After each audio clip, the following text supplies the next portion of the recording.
Hey there. In this video, I'm going to summarize a book called How to Fail at Almost Everything and Still Win Big by Scott Adams, the author of Dilbert. So I'm going to go one chapter at a time. So this is a different kind of summary than what you sometimes get, where they're just kind of lumping everything together into one summary, but I'm going to literally summarize every chapter in this book.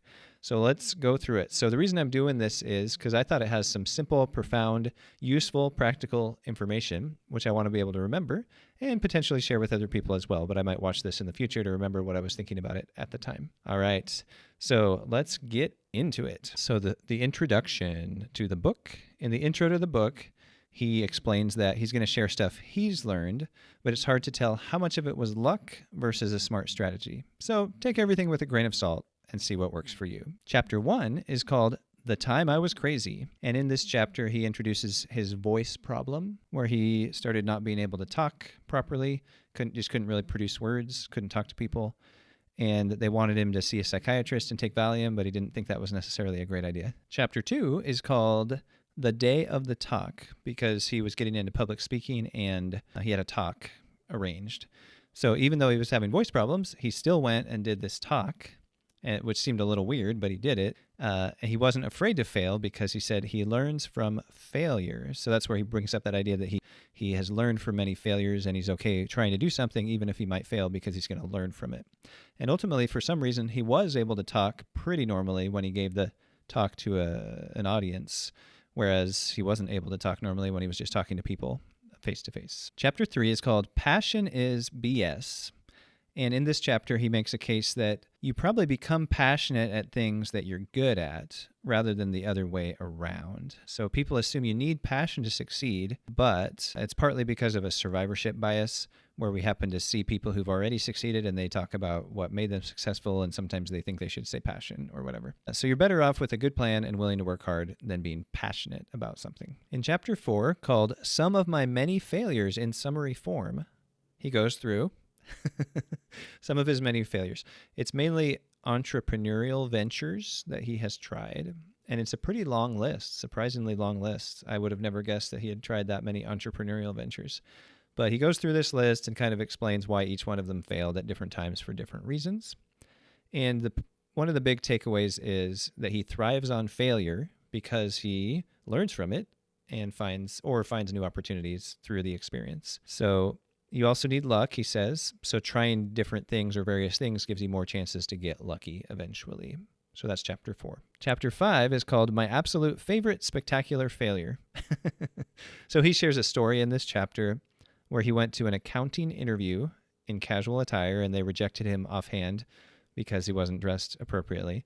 And then on the way back, his car broke down in the snowy mountains in Vermont or something. And while he was stuck in the snow, he decided, if I ever get out of this, I'm going to move to California or something, which he did do, by the way. So that was his favorite failure, and that's chapter 5. Chapter 6 is called Goals versus Systems. So in this chapter, he makes the case that goals are for losers. Because if you make goals, you kind of live in perpetual disappointment until you either reach the goal or you give up and never reach the goal. But you're always inadequate because you haven't gotten to your goal yet, in a sense. And then you start over, whether you made it to the goal or not. In contrast, a system allows you to have some sort of repetitive process that gives you opportunities to succeed by giving you kind of something where you're working towards some kind of useful target. It becomes more sustainable because it's something you can do, expose yourself to opportunities to be lucky or opportunities to be successful in other ways by trying these different things through your system or through the different systems that you have for different parts of your life. So he says to identify your strengths and weaknesses and create a system to help you succeed long-term using your strengths. So that's chapter 6, Goals versus Systems. Chapter 7 is called My System. So he basically describes how he discovered some of his strengths and weaknesses and started putting them together into a system. What is his system? Well, as it relates to entrepreneurial stuff, at least, his system was to try things that are scalable and that the public wanted. Scalable meaning you can expand, and stuff that the public's interested in as the second criterion. So he tried a lot of stuff, learned from failure, and continued. So that was his system, to try things that are scalable and that seems like the public wants. Chapter 8, My Corporate Career fizzled. So in chapter 8, he walks us through the barriers he encountered in his corporate career and how he made progress but had multiple setbacks and ultimately decided to try cartooning again. So that was chapter 8. Chapter 9 is called Deciding versus Wanting. And he thinks that if you want success, if you just want it, then you might never get it. But if you decide you're actually going to be successful, then you can, because success has a price. So if you figure out what the price is and you're willing to pay it, then you can go and be successful by paying that price. Now, the price might be something you don't really want to pay, like giving up all your free time in your 20s to go to medical school, for example. But whatever you consider success, it has a price, and you might be able to do it just by paying that price. Now, that wouldn't be true if it's to become a professional athlete or something like that, because you might not have the talent. But if it's something that's kind of within reason and you figure out what the price is, then you can pay it. And the price of that success may be negotiable if it's something where you can kind of design a system that you're willing to follow that'll eventually help you reach that target. So the amount of time it takes and other variables could be tweaked to kind of change the price, so to speak, of that success. All right, chapter 10 is called The Selfishness Illusion. And in chapter 10, he says, you'll either be selfish, stupid, or a burden to others. So he thinks you're going to fall into one of those three buckets. So that selfishness is actually a good thing in a sense.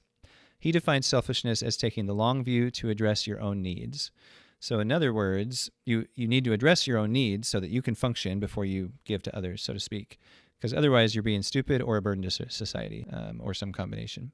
So for example, working out and eating right are enlightened selfishness, examples of enlightened selfishness, because they'll set the stage to give you kind of the stamina and allow you to function and so forth, so that you can do other things to help yourself and to help other people later on. If you're financially successful, you'll probably give more than you consume in the long run, with rare exceptions.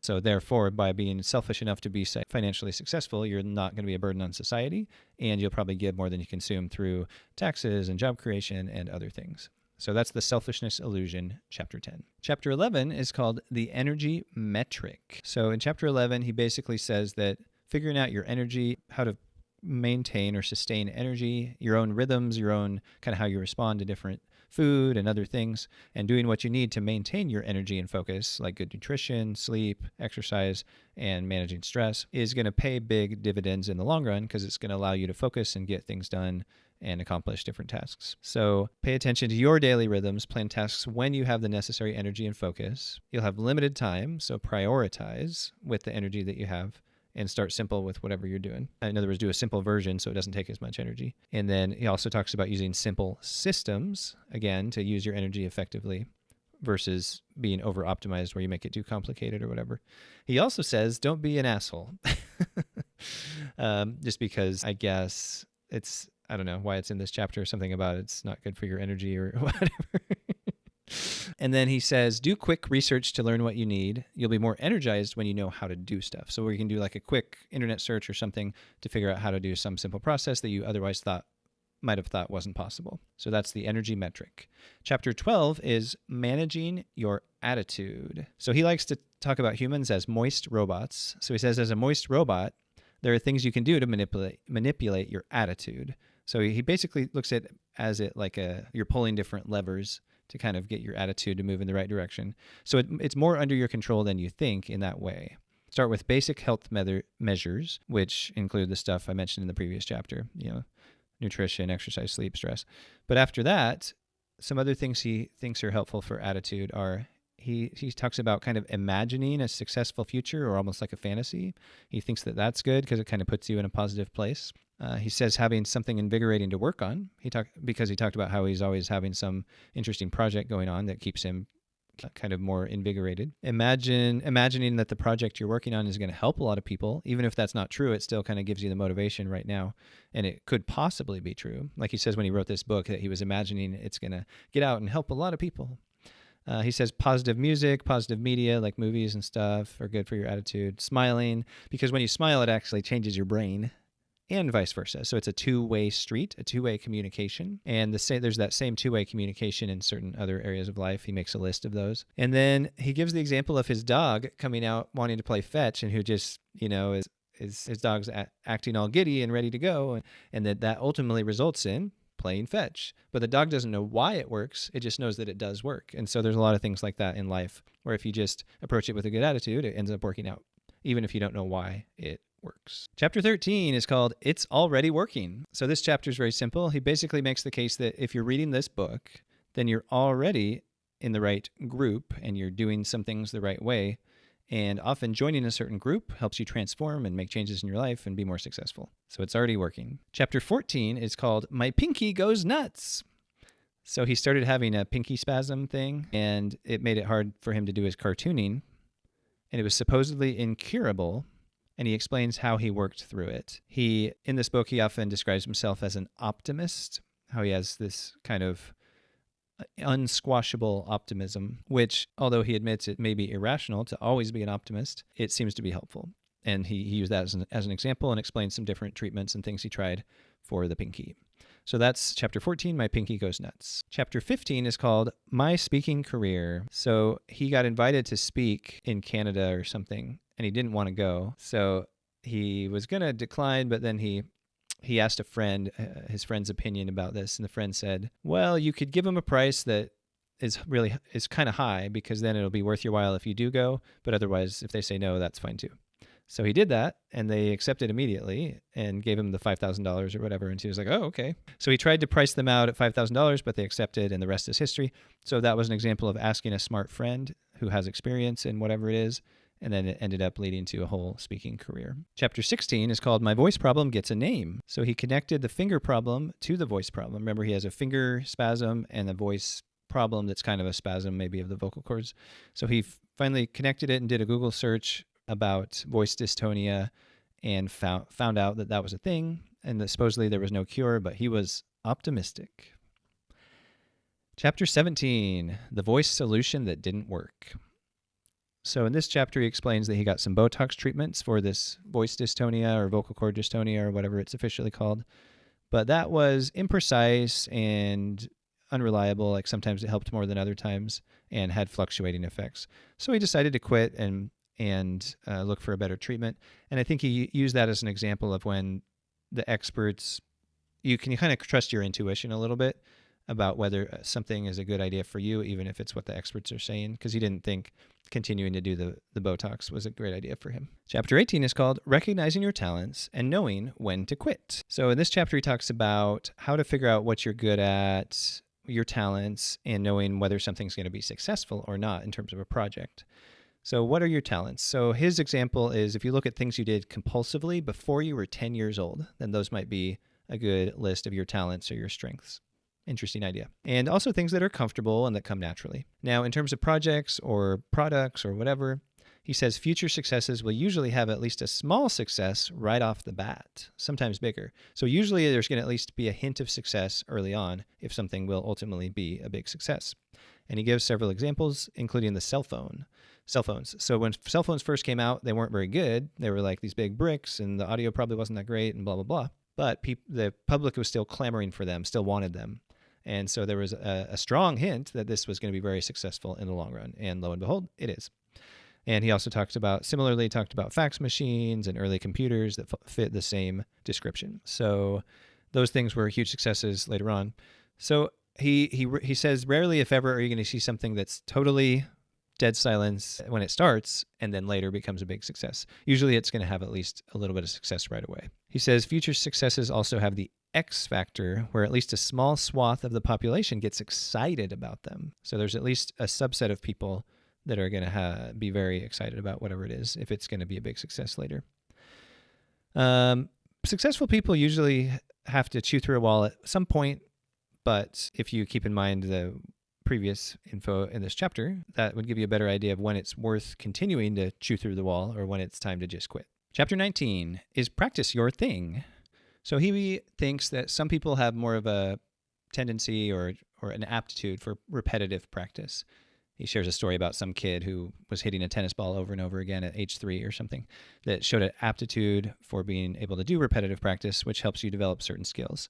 So if you're one of those people, use it to your advantage, but ideally pick the right skills that are actually useful to practice and not the ones that are just kind of silly and pointless. He gave a couple examples, I can't remember what it was, of things he had practiced. Oh, spinning a basketball on his finger because it had no usefulness at all in the long run.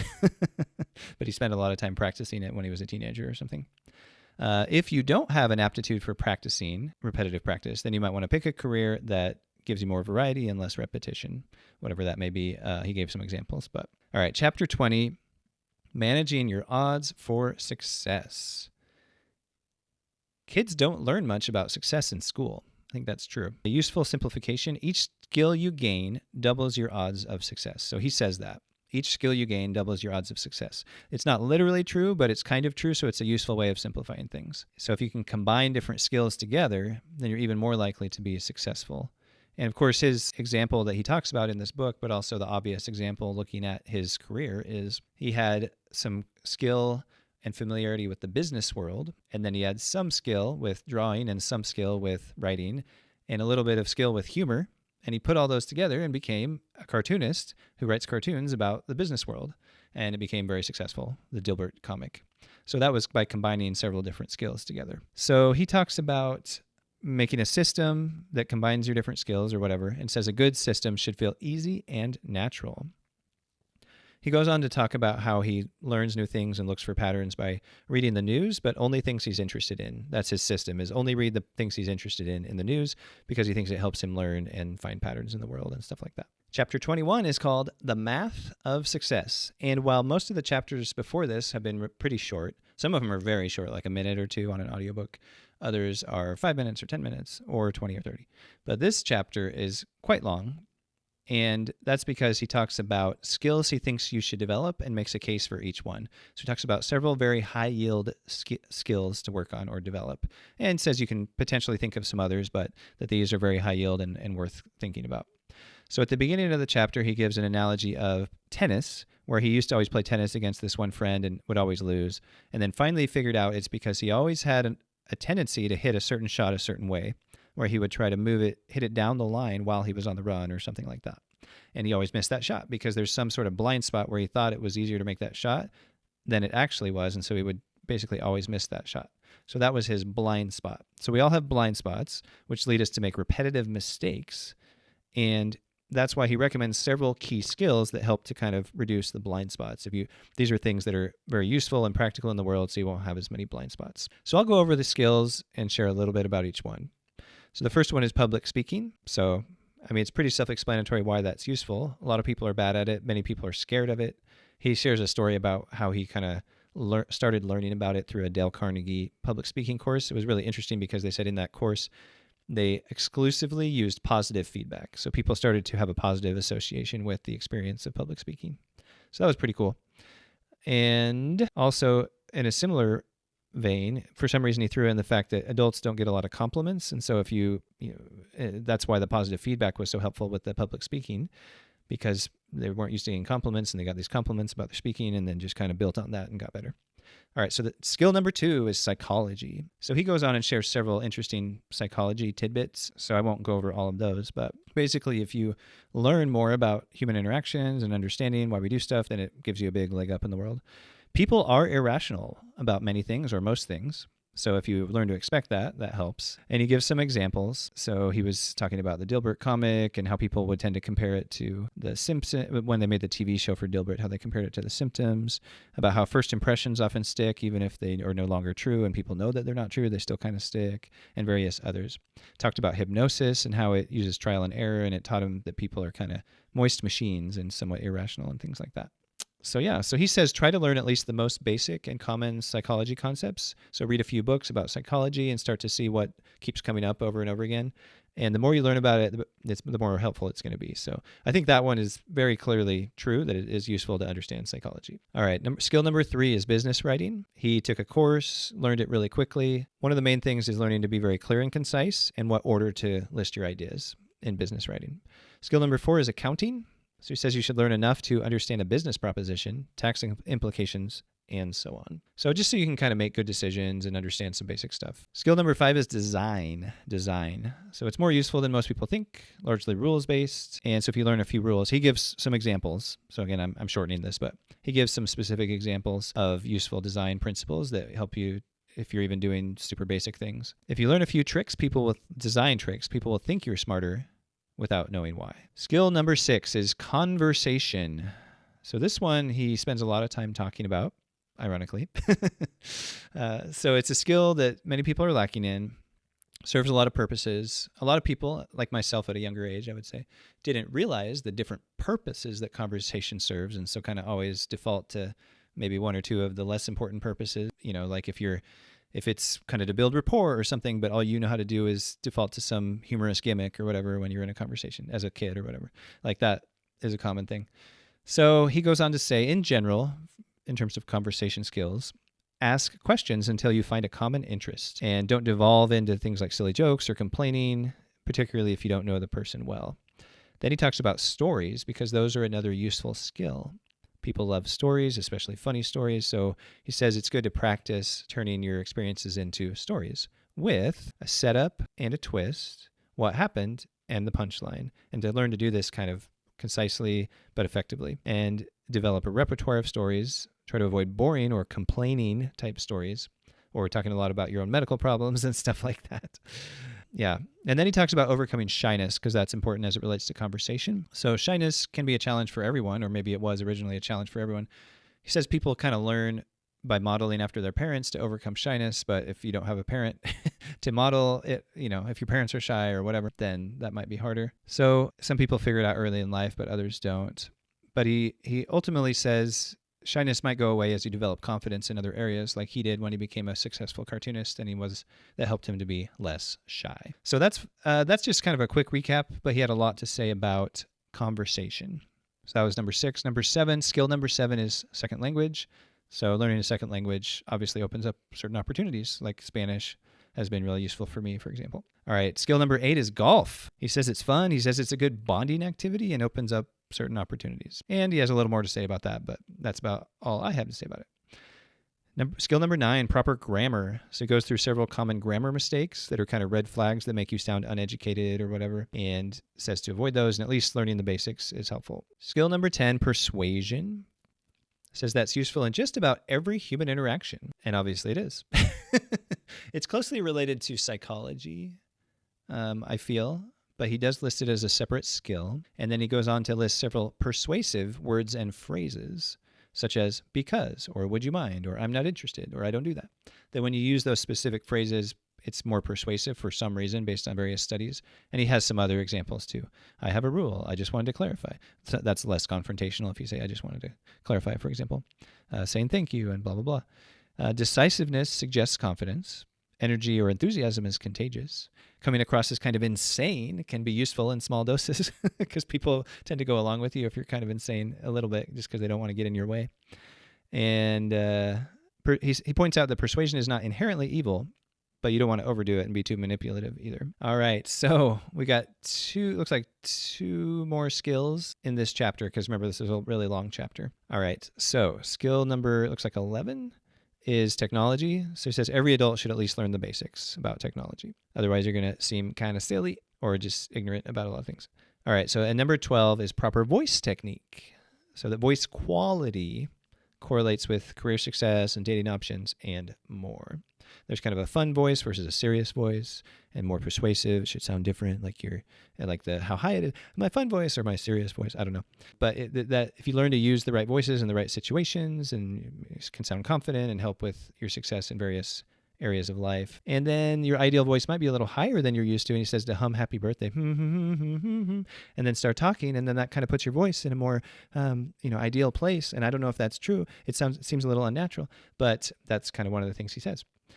And try to eliminate the hemming and the hawing, the ums and ahs, which I could certainly get better at that. Replace them with silence initially, even though that'll feel awkward at first. And then lastly, he says good posture also shows confidence, gives a good impression. Okay, so that was a starter list of combinable skills that he thinks will make you more successful in life, but there may be others that are relevant to your situation. Well, that was quite a chapter there. Geez, that was chapter 21. But chapter 22 is not nearly as long. It's called Pattern Recognition. And in this chapter, he says he likes to look for patterns. There's some kind of weird patterns, like that people that when they're playing tennis, if the person's, if somebody gets up 5-2, the other person wins more often than you think in the set in tennis. He mentions the 7 habits of highly effective people, because those are kind of patterns of success. But he also points out some other patterns of success that he thinks he's found.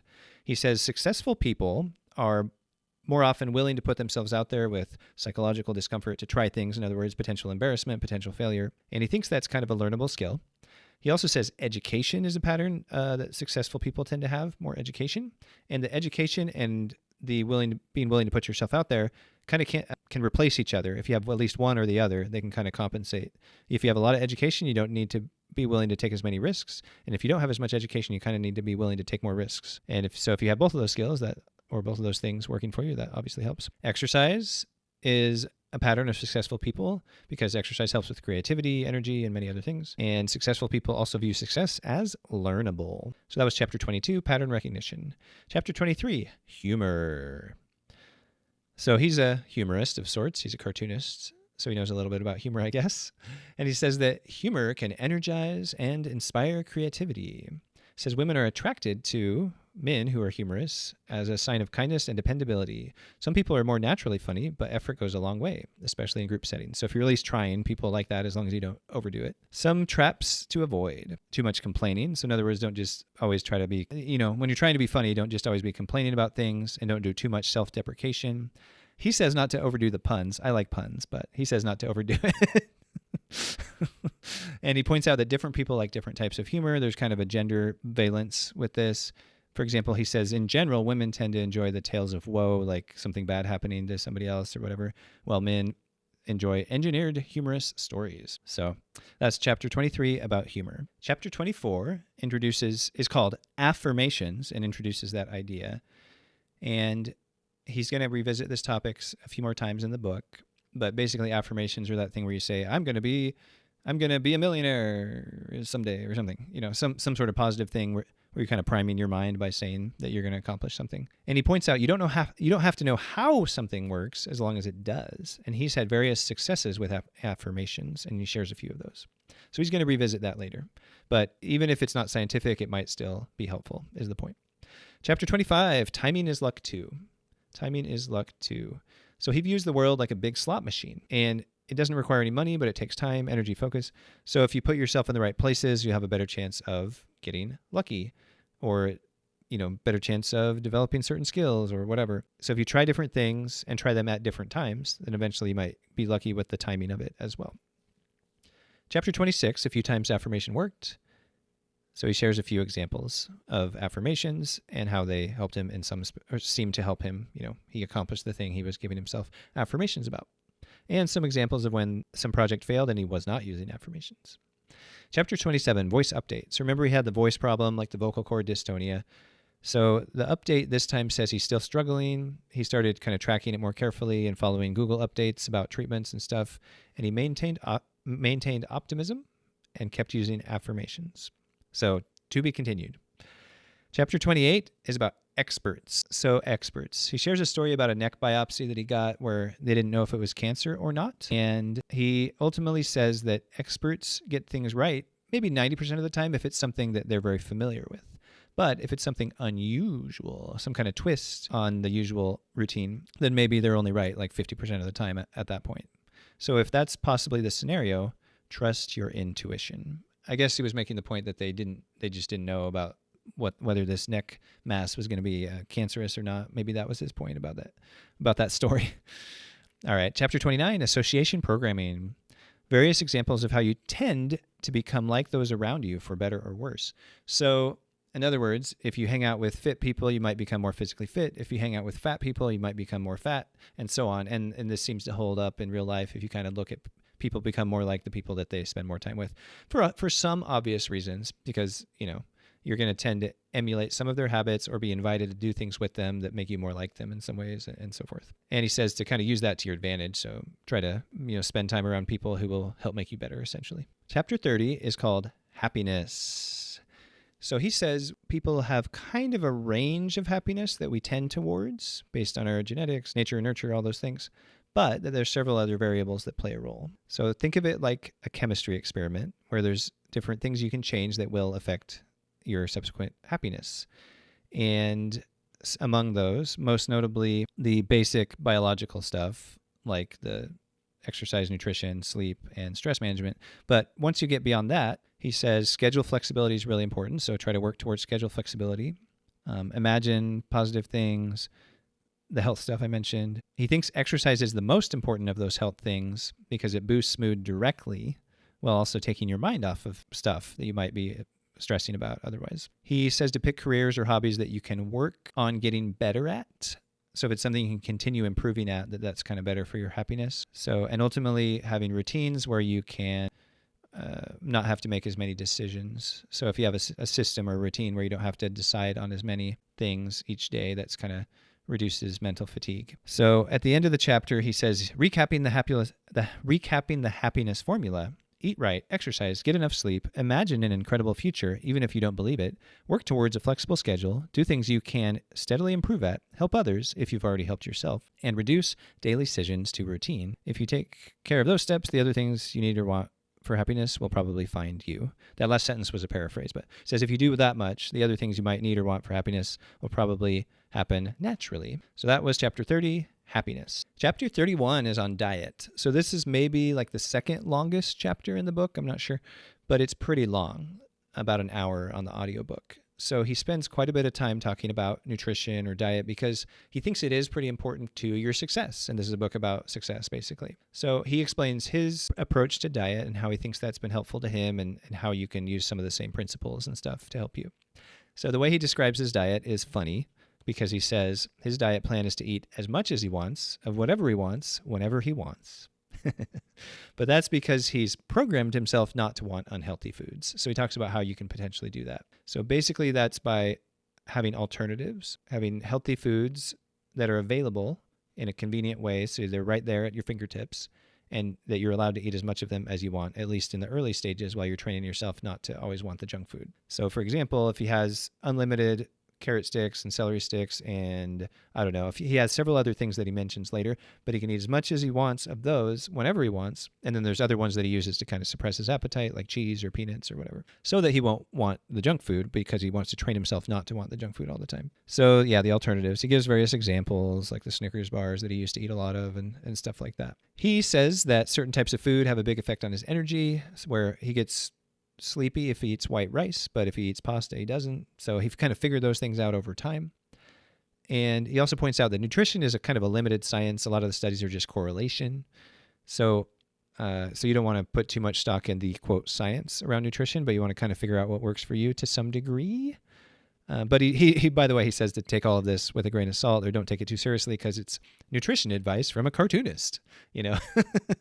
So similarly from me, this is not medical advice or nutrition advice for you from any reputable source necessarily, because I'm just summarizing his thoughts. He says to also look for patterns. If you know people who are physically fit and, you know, not overweight and whatever, ask them what they do with their diet to try to find those successful patterns. And then he shares kind of his own diet more specifically. So he has a list of different foods. Where did I put that book? I have the actual book next to me somewhere, but I'm looking at my notes. Anyway, he shares a list of foods that he eats that he finds work well for him, that he can eat as much as he wants, and he won't gain weight as long as he's at least somewhat active when he's eating those foods. So I'll share that list in a minute. And he tries to make things very, very convenient by having certain things available in the fridge all the time so that he always has something reasonable to eat and doesn't have to rely on, you know, ordering out for junk food or whatever, for something unhealthy. Like he said, he uses nuts and cheese to suppress appetite. What else? He talks about convenience. He says if there's certain foods you really, really don't like, then you don't need to force yourself to eat those, but just find some reasonably healthy alternatives. He makes a case for using salt and butter as much as needed because the science is really murky on salt, and butter helps suppress appetite, among other things. So he says as long as the rest of your diet's pretty good and you're active, then you probably don't need to worry about those things in most cases. He's a fan of coffee for focus and energy. He individually is mostly vegetarian, and he explains kind of why that is. both because he finds that he feels pretty good with the diet that he eats and he thinks that it's pretty healthy and whatnot. But he doesn't think that that's the way for everyone. It says it depends on the situation. So he says you should always create a system in terms of your diet that doesn't require willpower. If what you're doing requires willpower, then you're going to fail in the long run. You'll be doomed in the long run. So his system is basically eat all the healthy food you want, while finding ways to train yourself not to always want the junk food or the addictive food and limiting those things. And use ample seasoning so that healthy food tastes good, and keep plenty of the good stuff available. So convenience and laziness can work in your favor. So in just a moment, let me share the list of foods that he likes to have available or that he includes in his diet. All right, so I've got the book. I had just put it out of arm's reach, so I had to go get it. But here's the actual physical book. I listened to the audiobook recently, but have this book as well to look at. And the list of foods that he says he can eat as much as he wants without gaining weight as long as he's active and stuff is bananas, protein bars, peanuts, mixed nuts, cheese, whole wheat pasta, edamame, broccoli, cauliflower, Brussels sprouts, fish, lettuce, tomatoes, apples, pears, carrots, radishes, cucumbers, quinoa, brown rice, and berries. All right, so that's the end of the diet chapter. So we're getting pretty close to the end because the next one is Chapter 32, Fitness, which is somewhat long, but not as long as the previous one, and then the rest of the chapters are all really short. So fitness. So we'll keep this shorter than the diet one. So he says he's boiled down many, like all the books or whatever, all the fitness advice into one sentence, and that is be active every day. So that is the system. Be active every day. And so that's intentionally vague because there's so many different ways to be active, but it allows you to do at least something, kind of start to feel the rewards of doing that, and then build on it over time. And then he gives some tips about how to kind of put it in your schedule if you're having a hard time with that. Like if you're married and you're kind of planning your schedule together, then exercise at the same time every day so your spouse knows what to expect, for example, or join a team where there's a schedule that you can both look at so you know what's coming up. He says you can't rely on willpower, common theme. If you try to rely on willpower, you'll probably fizzle out, but you need to use some kind of system instead. He also uses little cues, like in terms of stuff that you would learn from Atomic Habits. But this is like, for example, when it's time to exercise, if he does, whether he feels like exercising or not, he puts on his shoes and his gym shorts, and then he doesn't have to exercise. But usually once he does that, that subroutine in his brain starts that says it's time to work out. And so now he feels ready to work out regardless, just by doing the first step. Similarly, he drives to the gym and it doesn't obligate himself to work out. He just says, I'm going to go to the gym. And if he doesn't feel like working out, he just goes home. But that only happens about 5 times a year that he turns around and goes home. So the rest of the time, it's fine. That's his system. It allows some leakage, as he puts it, but it keeps him consistent most of the time. He also says, ideally, don't get so sore you can't exercise or be active the next day. So that's basically his fitness summary, is be active every day. Chapter 33, Voice Update number 2. So in Voice Update number 2, he learns about a new surgical technique that might help with his vocal cord dysphonia or spasm or whatever. It sounds a little crazy because they're going to reroute some nerves from one target to another target. But even though it sounds crazy, his system is to follow any lead, regardless of how crazy it sounds. The surgery apparently has an 85% chance of success, and he goes ahead and schedules the surgery. Chapter 34 is called Luck. So he thinks that any success ultimately goes back to luck, because you have the luck of your genetics, the luck of how you were raised, the luck of what previous experiences you had. And so all the success kind of goes back to luck, in his opinion. But even if that's true, you can still have a better chance of success now that you've read this book, because you're going to use that experience that you now have as a result of luck. Is kind of what he's saying. So if now you're going to develop good systems and learn certain key skills because you read this book, that makes you more lucky in a way, but also makes you have a better chance of success. Chapter 35 is called Calendar Tree Startup.